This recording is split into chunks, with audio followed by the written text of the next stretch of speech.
Well, good morning and welcome back to the channel. Today we're going to talk about how I did my first month self-dispatching. I've been doing it for 2 months now, and the month of August was the very first month that I self-dispatched myself. I got my profit and loss statement up here, and I will share the gross revenue of the month of August and the variable costs in the month of August. I'm not going to share my operating costs because you know what? That's my business, and all of our operating costs are different. Some of yours might be higher than mine, some might even be lower than mine, but I believe your operating costs are your business. But you know what? Variable costs are something we all deal with, and I thought I would share my first month of self-dispatching. So the month of August is kind of a funny month because it was a very profitable month for me for not a lot of miles driven and not a lot of days worked. I took a lot of time off in the month of August for a couple of reasons. One, I had a maintenance issue. Two, I got that virus that's going around that kind of knocked me out for a while, and then my daughter got it, so I had to stay home with her. I only worked 13 days in the month of August. Or no, that's not right, 18. I worked 18 days in the month of August and had 13 days off. So yeah, let's get into the gross and the variable costs of the month of August. All right, let's jump into these numbers. Now, like these gross numbers, I'll put this disclaimer out there real quick. The carrier I'm leased onto is a 90-10 split carrier. So that means I keep 90% of whatever the truck generates. So my gross numbers, these numbers here, are based off of my 90%. This is what was paid to me in the month of August.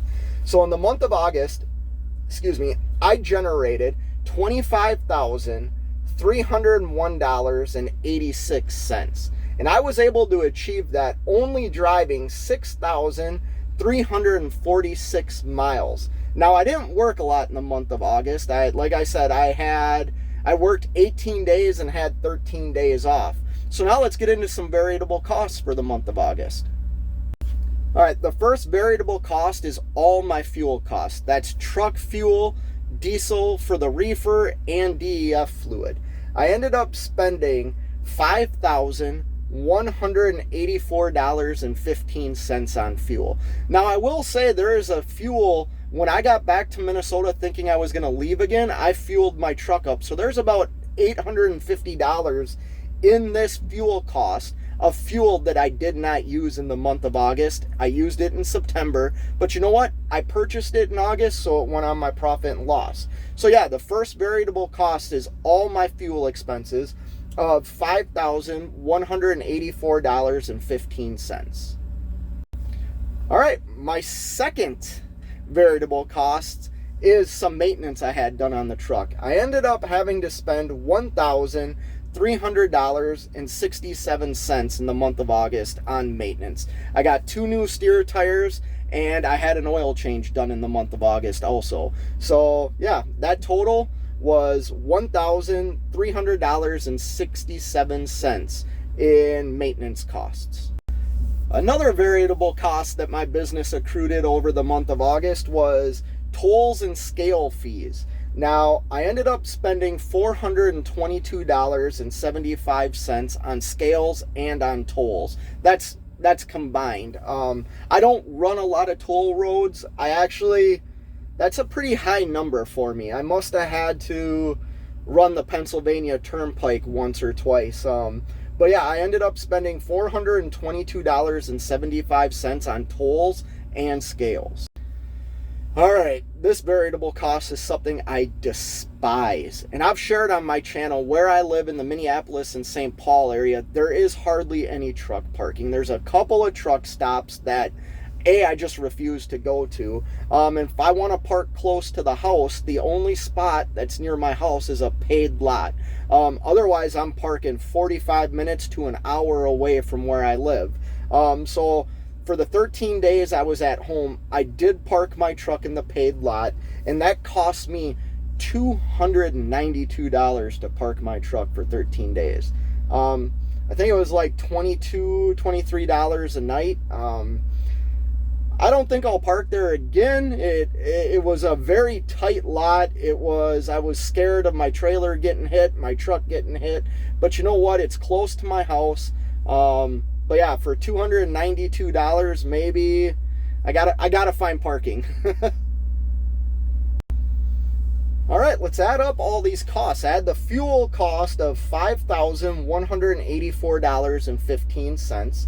I had a maintenance cost of $1,300.67. I had tolls and scale fees of $422.75. And I had a parking fee of $292. So if you add all those up, you get a grand total of $7,199.57 in variable costs for the month of August. So yeah, let's break these numbers down a little bit more.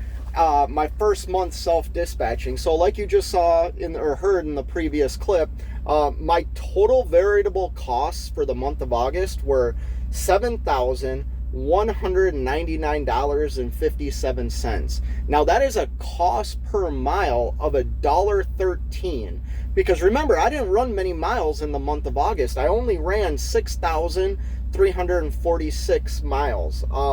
So yeah, that cost per mile's up a little bit because I didn't run. So yeah, let's break down these numbers even further. So if you take my gross, $25,301.86, subtract my variable costs of $7,199.57, that leaves me a gross total after variable costs of $18,102.29. Now that is a rate per mile of $2.85 after variable costs. But like I said before, I'm not a big fan of this overall gross number. That $18,102.29 after variable cost is pretty high. But that's not the number I care about. The number I care about is what's my profit margin for the month.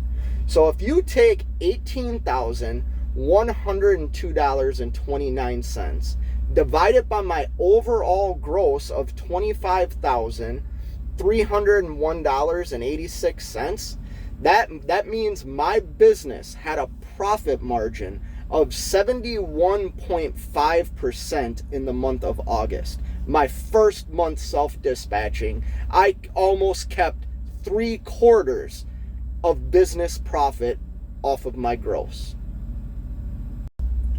So yeah, that was the numbers for my first month of self-dispatching. I thought I did pretty darn well, to be honest with you, and I'm excited for the future. And this is the part of the video that people might really disagree with me, and I'm gonna trigger some people and probably lose some subscribers and stuff like that. But you know what? 2022, we've seen a lot of things that we really haven't seen in trucking before. Just like in 2020 or 2021, we saw things that we had never seen in trucking before. Amazing rates for a long time. Well, now we're dealing with lower freight volumes, lower rates per mile, and extremely high fuel costs. Well, you know what? I still believe that you can be very, very profitable in trucking in 2022 as long as you operate your business the right way. Have low expenses, have low cost of operation. And here's something I do that works really well in my personal life along with my business, is I don't point fingers. I don't blame anybody else for things I'm struggling with or misfortunes I might run into. I take a hard look in the mirror and decide, do I need to make a change? Do I need to do something different? Do I need to get different equipment to make more money? Do I need to buy a more fuel efficient truck? Right now, those are the things you should be asking yourself. If fuel is really high, which it is, maybe get something that gets better fuel economy. If you're getting low rates, maybe try changing your things up. Go to a different freight market. Do something different and try it. Just don't point a finger and blame somebody else. I don't like that. I've taught my kids not to do that. I've taught my kids to hold yourself accountable and do what's right. And as a business owner, I have to do the same thing. The things I preach to my kids, I have to do in my business. I have to hold my business accountable. I want my business to continue to flourish. I want my business to continue to grow. Listen, here in trucking, you're going to have months that you make no money. You're not going to make a penny. I've had that happen to me twice. You know what? I still get paid. My business still has enough capital to pay its employee. So yeah, if you found this video informational, give me a thumbs up, subscribe to the channel, and until next time, you know what it is. Keep on trucking.